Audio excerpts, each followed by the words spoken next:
कहानी की शुरुआत में हमें दो भाइयों को दिखाया जाता है, जिनमें से बड़े भाई का नाम निथिन और छोटे का नाम सैम है। ये दोनों भाई चोरी छुपे एक म्यूजियम में जाते हैं और वहां जाकर एक मैप चुराने की कोशिश करते हैं। यहाँ बड़ा भाई निथिन अपने छोटे भाई सैम से कहता है कि यह मैप बहुत ज्यादा कीमती है और यह मैप एक बहुत ही बड़े खजाने का रास्ता दिखाता है। यह कहकर बड़ा भाई फ्रेम को खोलकर मैप चुराने ही वाला होता है कि तभी वहां पीछे से गार्ड आ जाते हैं और वो इन दोनों भाइयों को पकड़कर एक अनाथ आश्रम में ले जाते हैं। दरअसल इन दोनों के पेरेंट्स नहीं थे और यह दोनों शुरू से ही अनाथ आश्रम में रहा करते थे। पुलिस उस अनाथ आश्रम की हेड से कहते हैं कि यह दोनों म्यूजियम से चोरी करते हुए पकड़े गए। ये सुनकर वो लेडी बहुत ज्यादा गुस्सा हो जाती है, क्योंकि इन दोनों भाइयों का यह पहली बार नहीं था। ये दोनों भाई पहले भी कई बार उस मैप को चोरी करते हुए पकड़े गए थे। इसलिए वो लेडी इनके बार बार चोरी करने की आदत से तंग आकर पुलिस ऑफिसर से कहती है कि सैम अभी छोटा है, इसलिए आप सैम को छोड़कर निथिन को अपने साथ जेल ले जाओ, क्योंकि बार बार समझाने के बावजूद भी निथिन चोरी करना नहीं छोड़ रहा था। अब यहाँ निथिन जेल नहीं जाना चाहता था, इसलिए वो यहाँ से भागने का डिसाइड करता है। तब वो अपने सामान को पैक करने के बहाने अपने रूम में जाता है। वो अपना सामान पैक करके यहाँ से भागने ही वाला होता है कि तभी पीछे से उसका छोटा भाई सैम आ जाता है। सैम अपने बड़े भाई से कहता है कि तुम मुझे छोड़कर जा रहे हो, मैं तुम्हारे बिना नहीं रह सकता। यह सुनकर सैम का बड़ा भाई सैम के पास आता है और उसे कहता है कि मैं खुद को पुलिस के हवाले नहीं करना चाहता। तुम जानते हो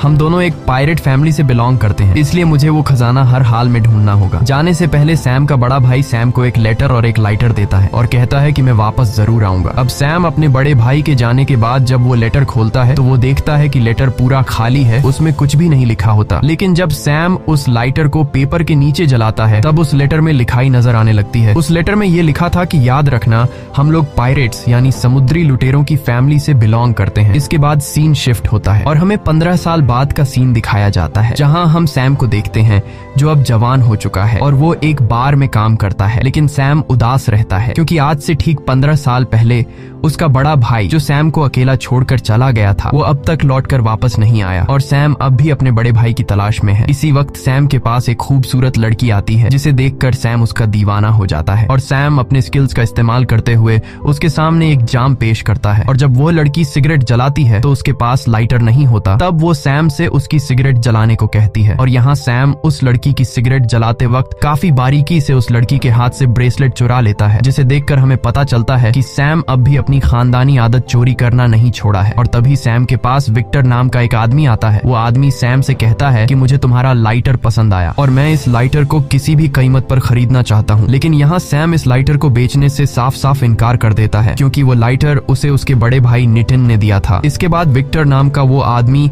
अपने असली मुद्दे पर आता है। वो सैम से कहता है कि मुझे पता है कि तुम अपने बड़े भाई की तलाश में हो और मैं जानता हूँ कि वो कहाँ पर है। ये कहकर विक्टर नाम का वो आदमी वहाँ से चला जाता है। उस आदमी के जाने के बाद जब सैम अपनी पॉकेट चेक करता है जिसके अंदर उसने उस लड़की से चुराया हुआ ब्रेसलेट रखा था, तब सैम को अपनी पॉकेट में ब्रेसलेट नहीं मिलता, बल्कि ब्रेसलेट की जगह उसे विक्टर नाम के उस आदमी का कार्ड मिलता है जिस पर विक्टर का एड्रेस लिखा हुआ होता है। यानी कि विक्टर सैम से भी चोरी में 2 कदम आगे है और अब सैम सीधा विक्टर के घर पर चला जाता है। अंदर आकर वो देखता है कि इस घर में हर जगह कीमती चीजें रखी गई हैं और तभी सैम की नजर उस मैप पर पड़ती है जो आज से 15 साल पहले सैम और उसके बड़े भाई ने चुराने की कोशिश की थी। अब जब सैम इस मैप को देख रहा होता है तभी पीछे से विक्टर आ जाता है। विक्टर कहता है कि मुझे पता था कि तुम यहाँ आओगे।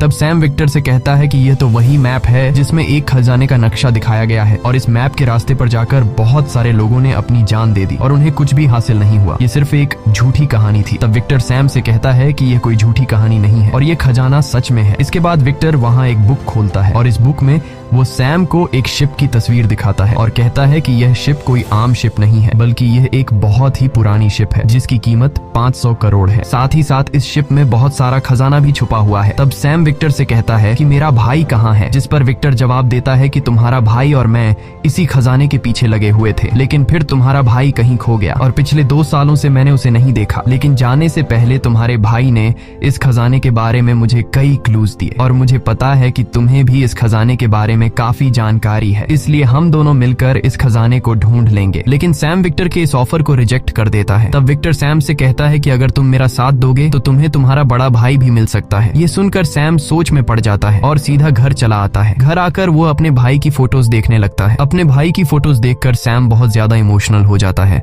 और विक्टर के साथ खजाना और अपने भाई को ढूंढने के लिए राजी हो जाता है। अगली सुबह सैम विक्टर के पास जाता है और उससे कहता है कि मैं खजाना ढूंढने के लिए तैयार हूँ। तब विक्टर उसे पेपर पर एक की का साइन दिखाता है और कहता है कि यह वही चाबी है जिससे हम खजाने तक पहुंच सकते हैं। और इस तरह की 2 और चाबियां हैं, जिसमें से एक चाबी तो मेरे पास है, लेकिन दूसरी चाबी एक ऑक्शन कंपनी में नीलाम होने वाली है, जिसे हमें जल्द ही चुराना होगा। इसके बाद विक्टर सैम को उसी ऑक्शन कंपनी के पास ले जाता है और सैम से कहता है कि ये वही कंपनी है जहां पर वो दूसरी चाबी हमें चुरानी है। इसके बाद ये लोग इस चाबी को चुराने के प्लान में लग जाते हैं और उनका प्लान काफी सिंपल होता है कि ये दोनों इस ऑक्शन कंपनी की लाइट्स बंद कर देंगे और अंधेरे में इस चाबी को चुरा कर ले जाएंगे। इसके बाद फाइनली वह दिन आ जाता है जिस दिन वो चाबी नीलाम होने वाली होती है। ये दोनों भी इस ऑक्शन कंपनी में पहुंच जाते हैं। अब प्लान के मुताबिक जब सैम लाइट्स ऑफ करने के लिए कंट्रोल रूम में जाता है, तभी वहाँ सिक्योरिटी गार्ड्स आ जाते हैं और सिक्योरिटी गार्ड सैम को पकड़ने लगते हैं, लेकिन सैम उनसे खुद को बचाता हुआ वहाँ से भागने लगता है। लेकिन सिक्योरिटी गार्ड सैम का पीछा नहीं छोड़ते। तब सैम इन सिक्योरिटी गार्ड से खुद को बचाने के लिए छत पर लगी लाइट से लटक जाता है और इन लाइट्स की मदद से वह फ्लोर के एक साइड से दूसरे साइड पर पहुंचने की कोशिश करता है। इस दौरान नीचे मौजूद सभी लोगों की नजर सैम पर होती है और इसी मौके का फायदा उठाते हुए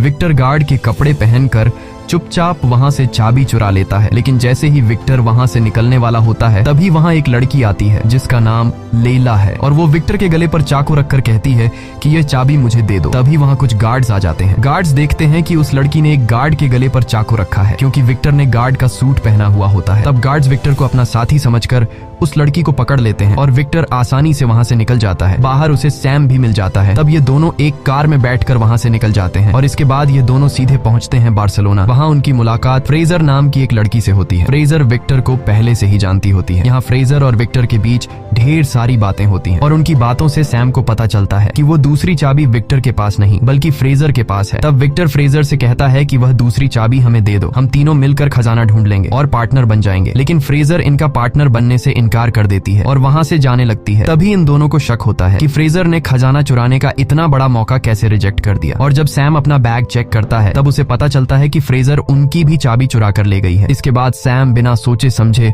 फ्रेजर के पीछे भागने लगता है और काफी देर तक भागने के बाद जब फ्रेजर अपनी कार में बैठकर निकलने ही वाली होती है, तब उसकी कार के सामने सैम आ जाता है और साथ ही विक्टर भी वहां पहुंच जाता है। विक्टर फ्रेजर से कहता है कि अगर तुम सारा खजाना अकेले लेना चाहती हो तो जाओ, चली जाओ, हम तुम्हें नहीं रोकेंगे। लेकिन तुम नहीं जानती कि यह चाबी कहां और किस वक्त लगेगी और इसका राज सिर्फ सैम को ही पता है। यह सुनकर फ्रेजर इन दोनों के साथ काम करने के लिए तैयार हो जाती है और इसके बाद ये तीनों एक चर्च पहुंचते हैं और ये लोग उस चर्च के नीचे बेसमेंट में चले जाते हैं। वहां उन्हें वो चाबी लगाने की जगह भी मिल जाती है। वो चाबी लगाने की जगह एक स्टेचू के नीचे होती है। अब इन लोगों को ये बात नहीं पता थी कि चाबी को किस साइड पर घुमाना है। तब विक्टर एक बुक पढ़ता है और कहता है कि दोनों चाबियों को राइट साइड घुमाना है और जब ये लोग चाबी को राइट साइड पर घुमाते हैं, तभी उस स्टैच्यू से तीर निकलने लगते हैं। लकीली इन तीनों को तीर नहीं लगती और उनकी जान बच जाती है। इसके बाद दोबारा रिस्क लेते हुए सैम और फ्रेजर चाबियों को लेफ्ट साइड पर घुमाते हैं, जिसके बाद स्टैच्यू के नीचे से रास्ता निकल आता है। वो रास्ता एक टनल से होकर जा रहा था। तब यहाँ विक्टर कहता है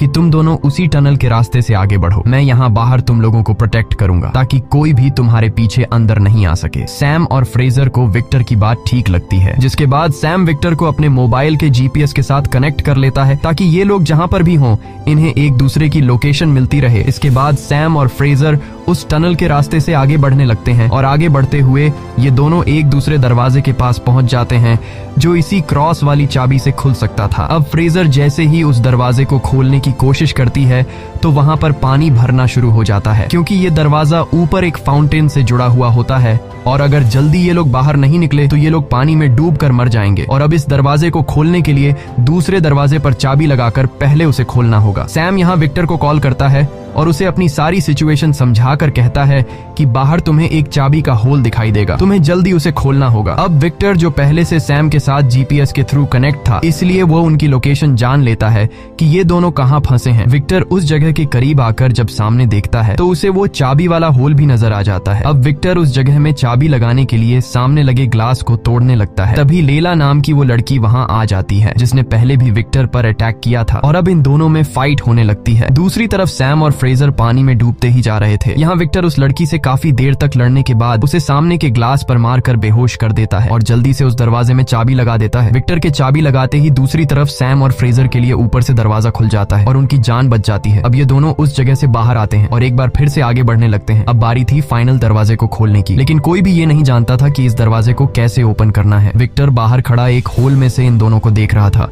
यहाँ सैम चाबी को उस होल में ट्राई करता है, पर वो चाबी उस होल में फिट नहीं हो रही थी। और तभी सैम दीवार पर बने चाबी के सिंबल को देख लेता है, जिसे देखकर सैम समझ जाता है कि इस दरवाजे को खोलने के लिए एक दूसरी चाबी की जरूरत पड़ेगी। तब सैम फ्रेजर से कहता है कि जाओ और विक्टर से दूसरी चाबी लेकर आओ, लेकिन विक्टर इन पर भरोसा नहीं करता और दूसरी चाबी देने से इनकार कर देता है। लेकिन इस दरवाजे को खोलने के लिए कोई दूसरा रास्ता था ही नहीं, इसलिए विक्टर इनको चाबी दे देता है। अब सैम जब इन दोनों चाबियों को मर्ज करता है तो वही सिंबल बन जाता है जो सामने की दीवार पर बना था। अब सैम दोनों चाबियों की मदद से उस दरवाजे को खोल देता है और जब ये दोनों उस दरवाजे के अंदर एंटर होते हैं तो उन्हें अंदर 4 बड़ी बड़ी सराइयां दिखाई देती हैं। दूसरी तरफ विक्टर सैम से बार बार पूछ रहा था कि खजाना मिला या नहीं। उन्हें लग रहा था कि खजाना इन सराइयों में है। अब सैम फ्रेजर को अपने कंधे पर उठाता है, यह देखने के लिए कि आखिर इन सराइयों में क्या है। फ्रेजर जब एक सराय का ढक्कन हटाकर देखती है तो उसमें नमक भरा हुआ होता है। इसका मतलब ये था कि यहाँ पर कोई भी खजाना नहीं था। ये देखकर ये लोग बहुत ज्यादा उदास हो जाते हैं और तभी वो चारों सराइयां अचानक से टूट जाती हैं, जिसके अंदर से एक नक्शा निकलता है और यही उस खजाने तक जाने का असली नक्शा था। अब जब सैम उस नक्शे को देख रहा था तभी फ्रेजर उस पर गन पॉइंट कर देती है और उससे वो नक्शा ले लेती है। सैम उससे कहता है कि तुम ऐसा नहीं कर सकती, तुम तो हमारी टीम में थी। जिस पर फ्रेजर कहती है कि मुझे तुमसे कोई प्रॉब्लम नहीं है, लेकिन तुम्हारे साथ जो बंदा है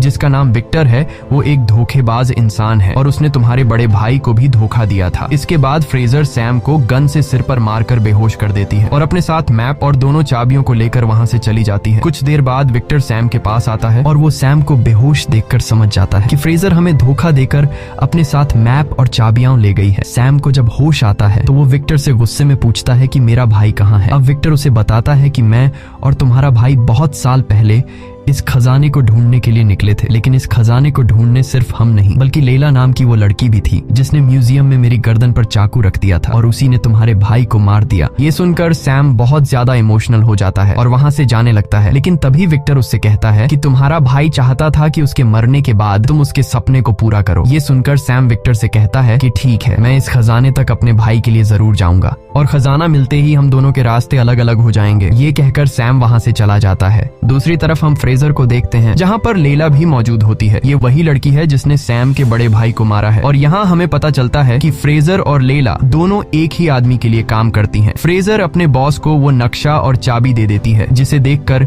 फ्रेजर का बॉस फ्रेजर से बहुत खुश हो जाता है और वो लैला से कहता है कि आज के बाद तुम फ्रेजर के अंडर काम करोगी क्योंकि तुम नक्शा लाने में कामयाब नहीं हो सकी और ये काम फ्रेजर ने पूरा करके दिखाया। ये सुनकर लैला को बहुत गुस्सा आ जाता है। इसके बाद उनका बॉस अपनी पूरी टीम को लेकर खजाने की तलाश में एक प्लेन में बैठकर निकल जाता है और वो अपने साथ जरूरत का सारा सामान भी ले लेते हैं। यहाँ उनका बॉस काफी खुश था क्योंकि उसके हाथ बहुत बड़ा खजाना लगने वाला था, लेकिन उसे पता नहीं था कि उसकी खुशी कुछ ही देर की मेहमान है। लैला बहुत ज्यादा अपसेट थी क्योंकि वो पिछले कई सालों से अपने बॉस के लिए काम कर रही थी, लेकिन अब वो फ्रेजर के अंडर काम नहीं करना चाहती थी। और तभी लैला अचानक पीछे से आकर अपने बॉस का गला काट देती है। अपने बॉस को मरा हुआ देखकर फ्रेजर समझ जाती है कि लैला अब उसे भी नहीं छोड़ेगी, इसलिए वो अपनी जान बचाने के लिए प्लेन में जो कार थी उसमें छुप जाती है। लैला अपने आदमियों से कहती है कि जाओ और फ्रेजर को ढूंढो और उसे मार डालो और तभी हम सैम और विक्टर को देखते हैं जो उसी रेड कार की डिक्की में छुपकर प्लेन में आ गए थे। अब जब वो सभी लोग फ्रेजर को ढूंढ रहे थे,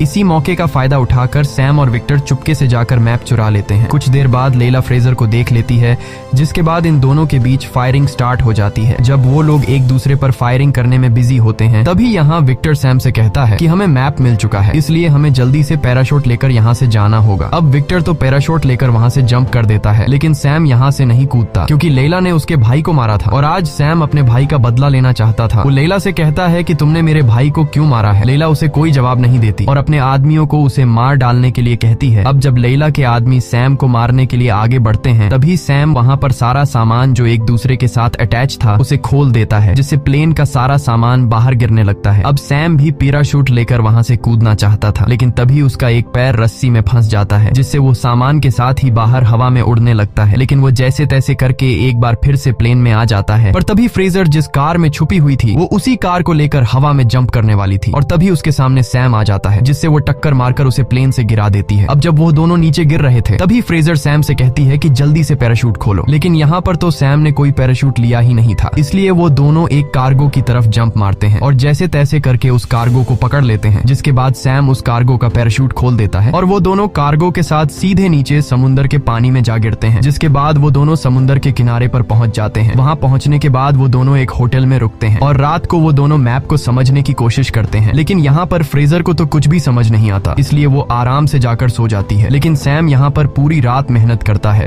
और वो उन चाबियों का इस्तेमाल करके खजाने का लोकेशन जान लेता है। इसके बाद सैम उस खजाने की लोकेशन एक नोट पर लिख देता है और जाकर सो जाता है। जब सुबह फ्रेजर उठती है तो वो देखती है कि सैम ने मैप को समझकर खजाने की लोकेशन निकाल ली है और वो यहाँ पर दोबारा चालाकी दिखाते हुए वो उस लोकेशन वाले पेपर को लेकर खजाने की तरफ निकल जाती है। अब सैम जब नींद से जागता है तो वह देखता है कि पूरी रात मेहनत करके उसने जो खजाने की लोकेशन निकाली थी वो लोकेशन फ्रेजर अपने साथ ले जा चुकी है। लेकिन यहाँ सैम उदास होने के बजाय उल्टा हंसने लगता है। दरअसल सैम ने उस नोट पर गलत लोकेशन मेंशन की थी क्योंकि उसे पता था कि फ्रेजर उसे धोखा देगी और जो असली लोकेशन थी वो सैम ने एक बॉटल में छुपा रखी थी। इसके बाद सैम एक बोट में उस लोकेशन पर पहुंच जाता है, लेकिन वहीं लैला भी सैम पर नजर रखे हुए थी। सैम बोट से उतरकर फाइनली उस जगह पर पहुंच जाता है जहां पर 2 बड़े शिप्स और वो खजाना था जिसे ढूंढते ढूंढते न जाने कितने लोगों ने अपनी जान गंवाई थी। सैम उस शिप पर चढ़ जाता है जहां उसे ढेर सारे सोने से भरे हुए ड्रम्स मिलते हैं। ये देखकर सैम बहुत ज्यादा खुश हो जाता है, लेकिन तभी पीछे से उसे विक्टर की आवाज आती है। सैम उससे पूछता है कि तुम यहाँ पर कैसे आए। तब विक्टर उसे जवाब देता है कि क्या तुम भूल गए, तुम ही ने तो मुझे अपने जीपीएस से कनेक्ट किया था। इसके बाद वो दोनों वहाँ मौजूद सोने को एक बैग में भरने लगते हैं और तभी वहाँ लैला भी अपने लोगों के साथ पहुंच जाती है। इन लोगों को देखकर सैम और विक्टर दोनों शिप में छुप जाते हैं। लैला जब शिप पर इतना सारा सोना देखती है तो उसकी आंखें खुली की खुली रह जाती हैं। अब अगर वो चाहती तो वो अपने साथ सारा का सारा सोना ले जा सकती थी, लेकिन उसके मन में लालच जाग जाती है। वो अपनी पूरी टीम को बुलाती है और वो इन दोनों शिप्स को प्लेन के जरिए वहां से ले जाने वाली थी क्योंकि वो ये जानती थी कि खजाने के साथ साथ इन शिप्स की कीमत भी करोड़ों में है। इसलिए लैला हेलीकॉप्टर से दोनों शिप्स को उठा लेती है। अब विक्टर और सैम भी जिस शिप में छुपे हुए थे वहां से बाहर आ जाते हैं और वो दोनों उन शिप्स को लैला से छीनने के काम में लग जाते हैं। ये दोनों शिप पर मौजूद लैला के गार्ड से लड़ने लगते हैं। यहाँ पर सैम भी एक गार्ड को खूब मार रहा था और वो दोनों गार्ड्स को उठाकर शिप से नीचे फेंकने लगते हैं। काफी देर तक गार्ड से लड़ने के बाद वो दोनों एक शिप को हाईजैक कर लेते हैं। अब लैला जब देखती है कि उसका एक शिप सैम और विक्टर ने हाईजैक कर लिया है तो वो बहुत गुस्सा हो जाती है और वो अपना हेलीकॉप्टर उनके पीछे लगा लेती है। विक्टर उनसे बचने के लिए हेलीकॉप्टर के जरिए शिप को तेजी से आगे बढ़ाता है, मगर यहाँ लैला भी उसका पीछा नहीं छोड़ती और वो अपना शिप विक्टर के शिप के करीब करके अपने लोगों को विक्टर और सैम से लड़ने के लिए भेज देती है। अब यहाँ सैम उन लोगों से लड़ने लगता है और तभी लैला सामने से आकर विक्टर के शिप को टक्कर मारती है, लेकिन इस टक्कर से विक्टर के शिप को ज्यादा नुकसान नहीं पहुंचता। इसलिए लैला अब दोबारा पीछे जाकर फिर से फुल स्पीड में विक्टर के शिप से टक्कर मारने के लिए आगे बढ़ती है। तभी सैम अपने शिप पर एक पुरानी कैनन देख लेता है और वह जल्दी से उसमें गन पाउडर लोड करके लैला के हेलीकॉप्टर पर अटैक कर देता है, जिससे लैला के हेलीकॉप्टर में आग लग जाती है और वो शिप एक पहाड़ से जा टकराता है। लेकिन टकराने से पहले लैला जैसे तैसे करके अपने शिप से कूदकर विक्टर के शिप पर आ जाती है और वो यहाँ शिप से एक बहुत बड़ी चेन समंदर में फेंक देती है, जिसकी वजह से शिप और हेलीकॉप्टर आगे नहीं बढ़ पाते और अब सैम और लैला के बीच फाइट शुरू हो जाती है। सैम लैला के सामने कमजोर पड़ रहा था, इसलिए सैम खुद को बचाते हुए रस्सी के जरिए ऊपर विक्टर के पास हेलीकॉप्टर में चढ़ने लगता है, लेकिन यहाँ लैला भी उसके पीछे आने लगती है। लैला बहुत ज्यादा गुस्से में थी और वो सैम के करीब आकर उसे मारने ही वाली थी कि तभी यहाँ विक्टर अपना सोने से भरा हुआ बैग सैक्रिफाइस करके सीधे लैला पर दे मारता है, जिससे सोने का बैग और लैला दोनों नीचे पानी में गिर जाते हैं। उन्हें लग रहा था कि लैला मर चुकी है, लेकिन ऐसा बिल्कुल भी नहीं था। लैला अब भी जिंदा थी, लेकिन तभी वो शिप जो हेलीकॉप्टर से लटकी हुई थी उसकी रस्सी भी टूट जाती है और वो सीधा नीचे जाकर पानी में लैला को कुचल देती है, जिससे फाइनली लैला की मौत हो जाती है। अब विक्टर यहाँ जैसे तैसे करके सैम को ऊपर हेलीकॉप्टर में खींच लेता है। अब वो दोनों ऊपर हेलीकॉप्टर से देखते हैं कि वो शिप जिसे पिछले कई महीनों से वो दोनों ढूंढ रहे थे वो उनकी आंखों के सामने पानी में डूब रहा है और वो लोग कुछ भी नहीं कर पाते। कुछ देर बाद वहां पुलिस आ जाती है और वो दोनों समझ जाते हैं कि वो सारा सोना अब गवर्नमेंट का हो चुका है। यहाँ विक्टर अपने हाथ से इतना बड़ा खजाना खोकर थोड़ा सा मायूस हो जाता है। तब सैम उससे कहता है कि दुखी मत हो और फिर सैम एक एक करके अपनी जेब से गोल्ड की स्लेट्स निकालने लगता है। ये देखकर विक्टर बहुत ज्यादा खुश हो जाता है और वो दोनों खुशी खुशी जाने लगते हैं। मूवी के एंड में हम देखते हैं कि एक मोटर बोट से विक्टर और सैम का कोई पीछा कर रहा है, जो कि कोई और नहीं बल्कि फ्रेजर ही थी, जिसे सैम ने बेवकूफ बना दिया था। इसके बाद हमें एक जेल दिखाई जाती है जहां हम देखते हैं कि सैम का बड़ा भाई मरा नहीं था, वो अभी भी जिंदा है और वो एक जेल में है। इसी के साथ ये कहानी खत्म हो जाती है। अगर आपको ये वीडियो अच्छी लगी हो तो हमारे चैनल को सब्सक्राइब और वीडियो को लाइक जरूर कीजिएगा।